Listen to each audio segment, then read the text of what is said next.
తెలంగాణ ప్రజలకు నమస్కారం. నిన్న గౌరవ ముఖ్యమంత్రి గారు రేవంత్ రెడ్డి గారు ప్రెస్ మీట్ పెట్టి తెలంగాణ రాష్ట్రానికి నీటి పంపకాల విషయంలో ఎటువంటి అన్యాయం జరుగుతుంది, ఆ అన్యాయానికి కారణం ఎవరు, ఎందుకు తెలంగాణ రాష్ట్రంలో ఉన్న నదీ జలాలను ప్రాపర్ పద్ధతిలో ఎందుకు 2014 నుంచి మొన్నటి వరకు బీఆర్ఎస్ ప్రభుత్వం ఎందుకు వాడుకోలేకపోయింది అనే దాని మీద ఒకసారి చర్చ పెట్టినప్పుడు గౌరవ ముఖ్యమంత్రి గారు ప్రధానంగా కొన్ని విషయాలు చెప్పే ప్రయత్నం చేశారు. ఆ అంశాలలో తెలంగాణ ప్రజలకు అన్యాయం జరుగుతుంది, తెలంగాణ రైతులకు అన్యాయం జరుగుతుంది, దక్షిణ తెలంగాణ రైతులకు ప్రధానంగా అన్యాయం జరుగుతుందని చెప్పే ప్రయత్నం చేసినప్పుడు మాజీ ముఖ్యమంత్రి గౌరవ కేసీఆర్ గారు ఏదైతే భాష వాడిర్రో, వారు ముఖ్యమంత్రిగా ఉన్న సమయంలోనే అప్పుడున్న కేంద్ర మంత్రి గారిని, ఇప్పుడున్న కేంద్ర మంత్రి ఎవరైతే కిషన్ రెడ్డి గారు ఉన్నారో వారిని రండా అని చెప్పి సంబోధిస్తూ మాట్లాడిన అంశం ఏదైతే ఉందో, వారు తప్పు చేశారు కాబట్టి వారిని ఆ మాట అన్నారు. మరి కేసీఆర్ గారు కూడా కృష్ణానది జలాల విషయంలో తప్పు చేశారు కదా, మరి కేసీఆర్ గారికి ఎందుకు ఆ మాట వాడొద్దని చెప్పి ఆ ఉద్దేశంతో వాడారు. తెలంగాణ రాష్ట్ర ప్రజల యొక్క హక్కుని కేంద్రం దగ్గర అపెక్స్ కౌన్సిల్ మీటింగ్లో వాటాలకు సంబంధించిన అంశాలపై మనకు అన్యాయం జరుగుతున్నా కూడా దాని మీద సంతకాలు పెట్టొచ్చిన ఒక దౌర్భాగ్య ముఖ్యమంత్రి ఎవరైనా ఉన్నారంటే అది కేసీఆర్ గారు. కేసీఆర్ గారికి ఒక మాట స్పష్టంగా చెప్పదలుచుకున్నాం ఏంటంటే, కాంగ్రెస్ పార్టీ ఏవైతే కట్టించిన కృష్ణానది మీద కానీ లేకపోతే గోదావరి నది మీద కానీ ఉన్న ప్రాజెక్టులు ఉన్నాయో, ఆ ప్రాజెక్టులే ఈరోజు తెలంగాణ రాష్ట్రానికి, తెలంగాణ రాష్ట్ర ప్రజలకు కానీ రైతులకు కానీ జీవనాధారాలు. సాగునీటికి తాగునీటికి కష్టాలు తీరుస్తున్న ప్రాజెక్టులు ఏమైనా ఉన్నాయంటే అవి కాంగ్రెస్ పార్టీ కట్టించిన ప్రాజెక్టులే. 10 సంవత్సరాల కాలంలో నీటిపారుదల శాఖని మీ కుటుంబానికే పరిమితం చేసి మీ కుటుంబం చేతుల్లోనే ఉంచుకొని కమిషన్ల కోసం కకృతిపడి కొన్ని పెద్ద పెద్ద కంపెనీలతో టైఅప్ చేసుకొని ఈరోజు ప్రాజెక్టుల పేరుతో తెలంగాణ ప్రజానీకాన్ని మోసం చేసే ప్రయత్నం చేసిరు. తెలంగాణ ప్రజానీకానికి ఇబ్బంది పెట్టే ప్రయత్నం చేసిరు. పాలమూరు రంగారెడ్డి ప్రాజెక్టును కడితే దాంట్లో కమిషన్ రాదని తెలిసి రీప్లేస్మెంట్గా నార్త్ తెలంగాణలో కాళేశ్వరం ప్రాజెక్ట్ పేరుతో ఈరోజు 1,00,000 కోట్లు అంటే 1,00,000కు పైగా కోట్లను అక్కడ ఖర్చు పెట్టే ప్రయత్నం చేసిరు. మరి ఏమైనా అయిందా అంటే కాళేశ్వరం ప్రాజెక్టులో లుకలు ప్రాజెక్టు కుంగిపోవడాలు, ప్రాపర్ డిస్ట్రిబ్యూటర్ సిస్టమ్ లేదు, శ్రీరామ్ సాగర్ ప్రాజెక్టు నుంచి వచ్చే నీళ్ళను అందిస్తుంటే ఆ ప్రాజెక్టు కాళేశ్వరం నుంచి వస్తున్నాయని చెప్పి కథలు పడే కార్యక్రమాలు చేసుకుంటూ వచ్చిర్రు, రైతులను మభ్యపెట్టే కార్యక్రమాలు చేసుకుంటూ వచ్చిర్రు. కానీ పాలమూరు రంగారెడ్డి లాంటి ఒక అమూల్యమైన ప్రాజెక్టు ద్వారా పాలమూరు రైతులకి, రంగారెడ్డి రైతులకి నీళ్లు అందించే ప్రయత్నం చేయొచ్చు అని చెప్పి అప్పుడున్న 2014 కంటే ముందున్న కాంగ్రెస్ పార్టీ గవర్నమెంట్ ఒక క్లియర్ కట్ అజెండాను రూపొందిస్తే దాంట్లో కమిషన్ రాదని తెలుసుకొని ఆ ప్రాజెక్ట్ ద్వారా కనీసం ఒక చెంబడు నీళ్లు దక్షిణ తెలంగాణకి ఇచ్చే ప్రయత్నం చేయలే. కృష్ణానదిలో ఉన్న జలాలని వాడుకోవడానికి వాళ్ళకు మనసొప్పలే. అదే కృష్ణానది జలాలని ఎక్కడ పడితే అక్కడ పొక్కలు పెట్టి ఆంధ్ర రాష్ట్రంలో ఉన్న నాయకులు తీసుకోబోతుంటే చోద్యం చూసుకుంటూ కూర్చున్నారు. అప్పుడు నోరు రాలే, వాళ్ళతో సమాసం చేసుకుంటూ కూర్చున్నారు. పాలమూరు రంగారెడ్డి ప్రాజెక్ట్ ఏదైతే ఉందో అది తెలంగాణలో దక్షిణ తెలంగాణకి పర్టికులర్గా ఒక జీవన దాయినిగా మార్చే ప్రయత్నం కాంగ్రెస్ పార్టీ చేయడం జరిగింది. కానీ ఆ ప్రాజెక్ట్ని మొత్తానికే మూలన పడేసి తెలంగాణ రాష్ట్రంలో, దక్షిణ తెలంగాణ రాష్ట్రంలో రైతులని చాలా ఇబ్బంది పాల్చేసే ప్రయత్నం చేసి, ఒకటి ప్రధానంగా గమనించాల్సిన విషయం ఏంటంటే, తెలంగాణ రాష్ట్రంలో నీటిపారుదల కానీ నీళ్లు కానీ ఒక ప్రధానమైన అజెండాతో ఉమ్మడి ఆంధ్రప్రదేశ్లో కొట్లాడినప్పుడు, నీళ్లు నిధులు నియామకాలను కొట్లాడినప్పుడు నీళ్ల విషయంలో ఒక పెద్ద యుద్ధమే జరిగింది. దానికోసం సొంత నాయకులతోనే కొట్లాడాల్సిన అవసరం ఏర్పడింది. ఉద్యమకారులు ప్రధానంగా రైతుల పక్షాన, ఇక్కడ ఉన్న ప్రజల పక్షాన కొట్లాడే విషయంలో నీళ్లను ఒక ప్రధాన అజెండాగా తీసుకున్నారు.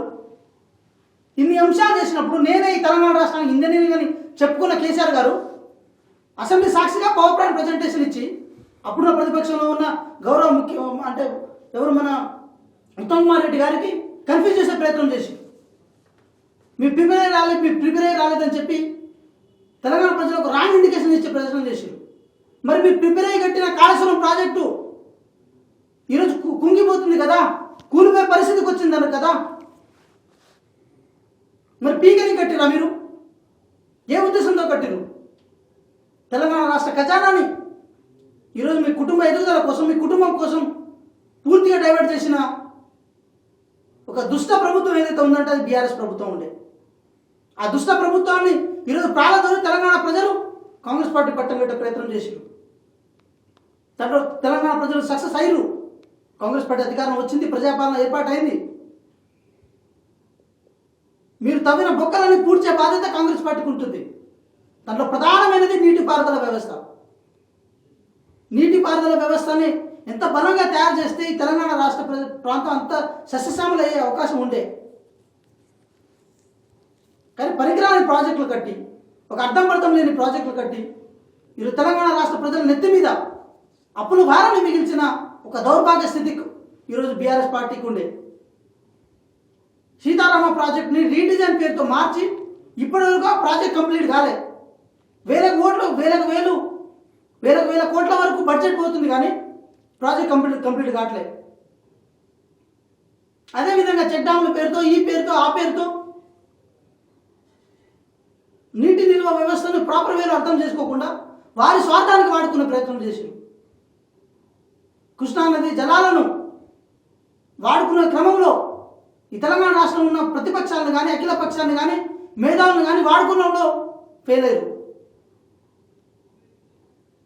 ఎస్ఎల్బిసి కెనాల్ కనుక ప్రాపర్ వేలో హ్యాండిల్ అయితే ఈ తెలంగాణ రాష్ట్రానికి, పర్టికులర్గా దక్షిణ తెలంగాణకి ఒక మంచి నీటి పారుదల సౌకర్యాన్ని మనం కల్పించుకునేవాళ్ళం.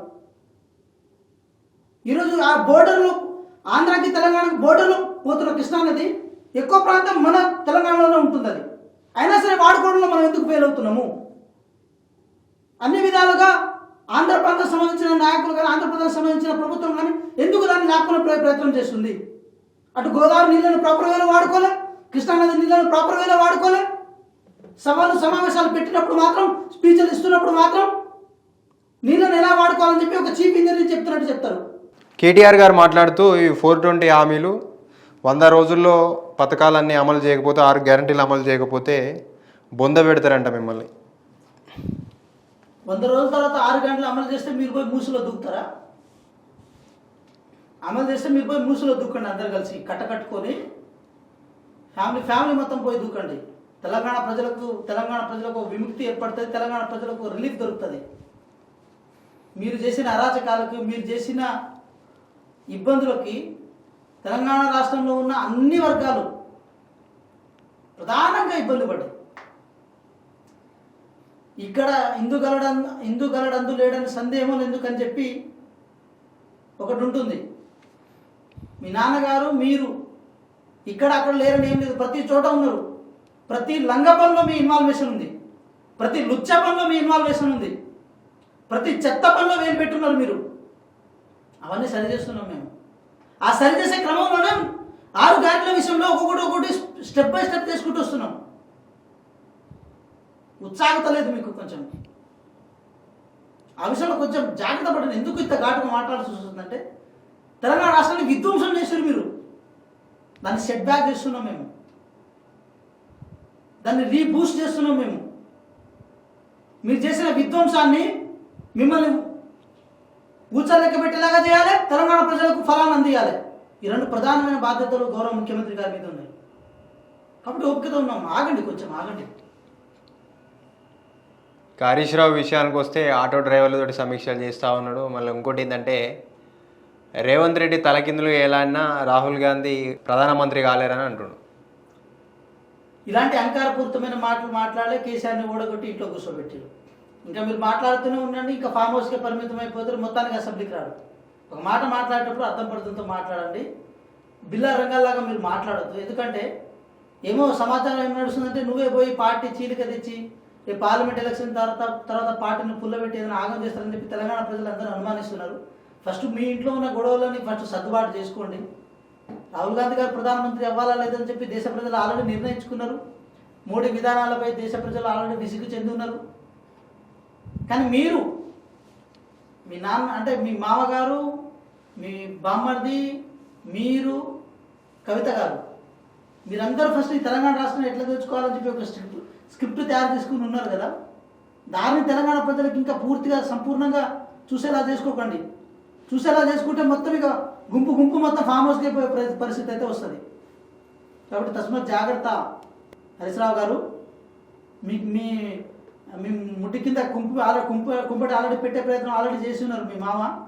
దాని మీద జాగ్రత్త పడండి. తర్వాత మిగతా విషయాలు మాట్లాడుకుందాం. అంటే ఇదంతా కేవలం ఎన్నికల స్టంట్లో భాగంగానే అనుకోవాలా? ఎన్నికల స్టంట్లోనే దీన్ని అనుకోవాలా? 2019 నుంచి ఇప్పటి వరకు జగన్ గారితో ములాఖత్ అయి కేవలం ఎలక్షన్ స్ట్రాటజీలో భాగంగానే మీ ఇద్దరి దోస్తానతో ఈరోజు తెలంగాణ ప్రజలకు అన్యాయం చేసే ప్రయత్నం చేసిర్రు. తెలంగాణ అస్తిత్వానికి, తెలంగాణ యొక్క గౌరవాన్ని భంగపాటు గురి చేసే ప్రయత్నం చేసిర్రు. నీళ్ళని ఎందుకు వాడుకోలేకపోతున్నాం, నీళ్ళని ఎందుకు వాడుకోవడంలో మనం ఫెయిల్ అవుతున్నాం అని చెప్పి పదే పదే తెలంగాణ రాష్ట్ర ప్రజలు అనుకున్నప్పుడు వారిని కాళేశ్వరం అనే భ్రమలో ఉంచే ప్రయత్నం చేసిర్రు. కాళేశ్వరం ఏదో నీళ్ళ గురించి మాట్లాడితే కాళేశ్వరం గురించి మాట్లాడతారు, నీళ్ళ గురించి మాట్లాడితే కాళేశ్వరం గురించి మాట్లాడతారు. అదే కాళేశ్వరం గురించి మొన్న జరిగిన ఎన్నికల్లో ఎందుకు వాడుకోలేకపోతున్నారు? ఆ ట్యాగ్ని ఎందుకు వాడుకోలేకపోయారు? కాళేశ్వరం గురించి ఎందుకు గొప్ప చెప్పలేకపోయారు? అంటే కాళేశ్వరంలో జరిగిన అవినీతి ఈ తెలంగాణ ప్రజలకు తెలిసింది కాబట్టి తప్పించుకునే ప్రయత్నం చేసింది. అంటే ఇదంతా లెక్కల ప్రకారం చూసుకున్నట్లయితే ఈ గత 10 సంవత్సరాల కాలంలో తెలంగాణ రాష్ట్రంలో నీళ్లు ఇవ్వడంలో మీరు ఫెయిల్ అయ్యారు.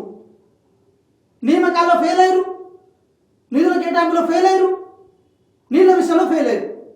అంటే ఏ ఆకాంక్షల కోసం అయితే నీళ్లు, నిధులు, నియామకాలు అన్న ట్యాగ్లైన్ మీద తెలంగాణ ఉద్యమం జరిగిందో ఆ 3 అంశాలను తెలంగాణ ప్రజలకు అందించడంలో మీరు ఫెయిల్ అయ్యారు. మీరు ఫెయిల్ అవడం మాత్రమే కాదు, ఈ 3 అంశాలను మీ కాళ్ళ కింద పెట్టుకొని నియామకాలంటే మీ కుటుంబానికి, నిధులంటే మీకే, నీళ్ళ విషయాలంటే మీ ఫామ్ హౌస్కు అందించే క్రమం మాత్రమే చేయగలిగారు. కాంగ్రెస్ పార్టీ కట్టించిన అవి కాంగ్రెస్ పార్టీ ఏర్పాటు చేసిన డిస్ట్రిబ్యూటర్ కెనాల్ ద్వారా ఈరోజు తెలంగాణ రాష్ట్రంలో పంటలు సస్యశ్యామలు అవుతున్నాయి. మొన్నటికి మొన్న శ్రీరామ్ సాగర్ ప్రాజెక్టులో ఉన్న నీళ్లు, సూర్యాపేట కోదాడ వరకు పోయిన నీళ్లు కాళేశ్వరం నీళ్ళలాగా నమ్మించే ప్రయత్నం చేసిర్రు. ఇప్పుడు కాళేశ్వరంలో చుక్క నీళ్లు లేదు. మరి సూర్యాపేట కోదాడ వరకు ఏదైతే నల్గొండ జిల్లాలో పోయిన నీళ్ళు ఏదైతే ఉన్నాయో అవి కాళేశ్వరం నీళ్లు కాకపోతే మరి ఏ నీళ్ళు అవి? అవి శ్రీరామ్ సాగర్ ప్రాజెక్ట్ నీళ్లు. ఇంజన్ నీళ్ళను మభ్యపెట్టే ప్రయత్నం చేసిర్రు. ఇంజన్ నీళ్ళు రైతులను మభ్యపెట్టే ప్రయత్నం చేసిర్రు. ఓట్ల రాజకీయాల కోసం, ఓట్ల కుయుక్తుల కోసం తెలంగాణ సబ్బన్న వర్గాల వారిని, సబ్బండ వ్యక్తులని, సమూహాన్ని మోసం చేసే ప్రయత్నం చేసిర్రు. సో తెలంగాణ ప్రజలారా ఒకటి గుర్తు పెట్టుకోండి, ఏదో 10 సంవత్సరాల వాళ్ళ కాల పరిమితిని మేము ఇంటెన్షన్గా విమర్శించడం కాదండి. ఇక్కడ తెలంగాణ రాష్ట్రాన్ని అప్పనంగా దోచుకున్నారు. నీళ్లు ప్రాజెక్టుల పేరుతో వెనకాల తెలంగాణ ఖజానాన్ని కొల్లగొట్టే ప్రయత్నం చేసిర్రు. ఒకసారి రియాలిటీగా మనం చూసినట్లయితే చాలా అంశాలు వాళ్ళు ఏదైతే ఇనిషియేటివ్ తీసుకున్నారో అదంతా కలెక్షన్ల కకృతి కోసం చేసిన అంశాలు అవి. పేరుకే రీడిజైనింగ్ అనగానే కొత్త రూపం కనబడుతుంది, కానీ ఎరకాల దగ్గర లుకులు కనపడవు. ఆ కనపడకుండా చేసి తెలంగాణ రాష్ట్రాన్ని అప్పుల పాలు చేసింది. గౌరవ ముఖ్యమంత్రి గారు ఇంత గట్టిగా మాట్లాడాల్సిన అవసరం ఎందుకు వచ్చిందంటే ఆయన దోచుకున్న సొమ్ము, ఆయన తిన్న సొమ్ము ఈరోజు తెలంగాణ రాష్ట్ర ప్రజలదని చెప్పి గౌరవ ముఖ్యమంత్రి గారు వారి మీద అంతా కోపగించుకోవాల్సిన అవసరం వచ్చింది. గౌరవ ముఖ్యమంత్రి గారు వారి మీద ఎందుకు అంటే మాజీ ముఖ్యమంత్రి కేసీఆర్ గారి మీద ఎందుకు కోపగించాల్సి వస్తుందంటే ఈ తిన్న సొమ్ము ప్రతిదీ తెలంగాణ భవిష్యత్తుకు ఖర్చు చేయాల్సిన సొమ్మును మొత్తం తిన్నారని చెప్పి విమర్శించాల్సిన అవసరం వచ్చింది. గౌరవ ముఖ్యమంత్రి గారు ఘాటుగా మాట్లాడాల్సిన అవసరం వచ్చిందంటే అది మన కోసం మాట్లాడాలని మాత్రమే అనుకోవాలి. మన సంపదను దోచుకొని మన నెత్తి మీద అప్పులు వేసిపోయారు బీఆర్ఎస్ ప్రభుత్వం అని చెప్పి బాధతో, ఆవేదనతో చెప్పారు. ప్రజాపాలనలో ప్రజలకు అందించాల్సిన అంశం మీద దోచుకున్న వారిని బయట పెట్టడంలో కాంప్రమైజ్ మేము ఎక్కడ కామని చెప్పి గౌరవ ముఖ్యమంత్రి గారు చెప్పారు. కాబట్టి తెలంగాణ ప్రజలారా మీరు అర్థం చేసుకోవాలి. కేసీఆర్ గారు వాడిన భాష ఏదైతే ఉందో ఆ భాష ఈ తెలంగాణ ప్రజలకు నేర్పించే భాషగా కేసీఆర్ గారు మార్చారు. ఆ భాషనే గౌరవ ముఖ్యమంత్రి గారు చెప్తున్నారు. అంతే తప్ప ఎవరి మీద కోపంతో కాదు. ఈ వ్యవస్థలో ఉన్న వ్యక్తుల మీద, వ్యవస్థ మీద గౌరవాన్ని, అభిప్రాయాలని పోగొట్టేలాగా మాట్లాడినా, క్యారెక్టర్ అసాసినేట్ చేసేలాగా మాట్లాడినా మాజీ ముఖ్యమంత్రి కేసీఆర్ గారికి బుద్ధి వచ్చేలా మాట్లాడుతున్నారు. లత్కోల్ గాళ్ళు అని చెప్పి, రండా గాళ్ళు అని చెప్పి, చేతగాళ్ళు అని చెప్పి, సన్నాసులు అని చెప్పి, నా కొడకల్లారా అని చెప్పి అయ్యా కొడుకులు ఇద్దరు తెలంగాణ రాష్ట్రంలో ఒక బూతు భాషను నేర్పించే ప్రయత్నం చేశారు. మేము చేస్తే సంసారం, మీరు చేస్తే వ్యభిచారం అని చెప్పి కొత్త ప్రగల్భాలు మాట్లాడాల్సిన అవసరం లేదు. బీఆర్ఎస్ నాయకులారా, 10 సంవత్సరాల కాలంలో మీరు మాట్లాడిన ప్రతి మాట ఇప్పటికీ ఆన్ రికార్డు అట్లే ఉన్నాయి. ఈ సమాజానికి ఒక చెడు మెసేజ్ని ఇచ్చే ప్రయత్నం ప్రతిసారి మీరు చేసుకుంటూ వచ్చారు. కానీ మేము ప్రజలకు బాధ్యత వహించాల్సిన అవసరం ఉంది. మీరు చేసిన దొంగతనాలను, మీరు చేసిన లంగ పనులని బయటికి తీయాల్సిన బాధ్యత కూడా కాంగ్రెస్ పార్టీగా గౌరవ ముఖ్యమంత్రి గారు రేవంత్ రెడ్డి గారి పైన ఆ బాధ్యత ఉంటుంది. ఆ బాధ్యతలను తెలంగాణ రాష్ట్ర ప్రజలు కూడా గుర్తెరగాలని చెప్పి కోరుకుంటూ, బీఆర్ఎస్ పార్టీ కానీ కేసీఆర్ గారు చేసిన ఏదైతే అవినీతిమయ రాజకీయం ఉందో దాన్ని మనం విచక్షణతో ఆలోచించాలని చెప్పి అంటారు. రాష్ట్ర ప్రయోజనాలను తాకట్టు పెడుతున్నారు అంటారు. రాష్ట్ర ప్రయోజనాలను తాకట్టు పెట్టింది ఎవరు? రాష్ట్ర ప్రయోజనాలను తాకట్టు పెట్టింది ఎవరు? రాష్ట్ర ప్రయోజనాల విషయంలో అసలు మీకు చిత్తశుద్ధి ఉందా? రాష్ట్ర ప్రయోజనాలు అనే అంశం వచ్చినప్పుడు ఈ రాష్ట్రానికి ఏం కావాలన్న అంశం మీద ఎప్పుడైనా సరే ఒక అఖిలపక్షం మీటింగ్ పెట్టిరా? ఎప్పుడైనా రివ్యూ మీటింగ్లు పెట్టిరా? కనీసం ఫలాని శాఖ మీద రివ్యూ మీటింగ్ పెట్టాల్సిన అవసరం ఎప్పుడైనా ఏర్పడిందా? పాలమూరు రంగారెడ్డి ప్రాజెక్టు విషయంలో ఆంధ్రప్రదేశ్ గవర్నమెంట్ కేసు పెట్టినప్పుడు దాని మీద కనీసం రివ్యూలు పెట్టి కొట్లాడే ప్రయత్నం చేసిందా? జగన్తో దోస్తానం చేశారు కదా మీరు. ఎవరి ప్రయోజనాలను ఎవరు తాకట్టు పెట్టే ప్రయత్నం చేశారు? అదే జగన్తో దోస్తానం చేయడానికి ఇక్కడ కాంగ్రెస్ పార్టీ కానీ, కాంగ్రెస్ పార్టీ ప్రభుత్వం కానీ సిద్ధంగా లేదు. రాష్ట్ర ప్రయోజనాల విషయానికి వచ్చినప్పుడు ఎవరితోనైనా కొట్లాడడానికి సిద్ధపడతాం. మా హక్కు ఉందని చెప్పి కేంద్రం కూడా మెడల్ వంచే ప్రయత్నం చేస్తాం. దమ్ముంటే జగన్మోహన్ రెడ్డిని ఇప్పుడు రమ్మనని నిన్న రేవంత్ రెడ్డి గారు అన్నారు. ఎట్లా చూస్తున్నారు దాన్ని? 100% ఇప్పటికంటున్నాం. ఇది కేవలం రేవంత్ రెడ్డి గారి మాట మాత్రమే కాదు, తెలంగాణ రాష్ట్ర ప్రజల మాట. దమ్ముంటే రమ్మని చెప్పండి. మా హక్కు ఉన్న నీళ్లను తీసుకుపోయే రైట్ వాళ్ళకి ఎక్కడిది? తెలంగాణ ప్రజల హక్కు కదా ఇది. దక్షిణంగా ప్రవహిస్తున్న కృష్ణానది కానీ, ఉత్తరాన ఉన్న గోదావరి నది కానీ ఇవన్నీ తెలంగాణ ప్రాంతంలోనే ప్రవహిస్తున్నాయి కదా. దక్షిణంగా ఉన్న కృష్ణానది మెజారిటీ పార్ట్ తెలంగాణ రాష్ట్రంలో ప్రవహిస్తుంది జాగ్రఫికల్గా. మాకు హక్కు ఉంటుంది కదా. నదీ జలాల పంపకము విభజన హామీలో ఉన్న అంశం అది. దాన్ని తేల్చకుండానే కేంద్ర ప్రభుత్వం దాన్ని వాళ్ళ చేతిలో పెట్టుకునే ప్రయత్నం చేయడం ఎంతవరకు కరెక్ట్ కాదని చెప్పి డేవ నుంచి మేము అంటున్నాం.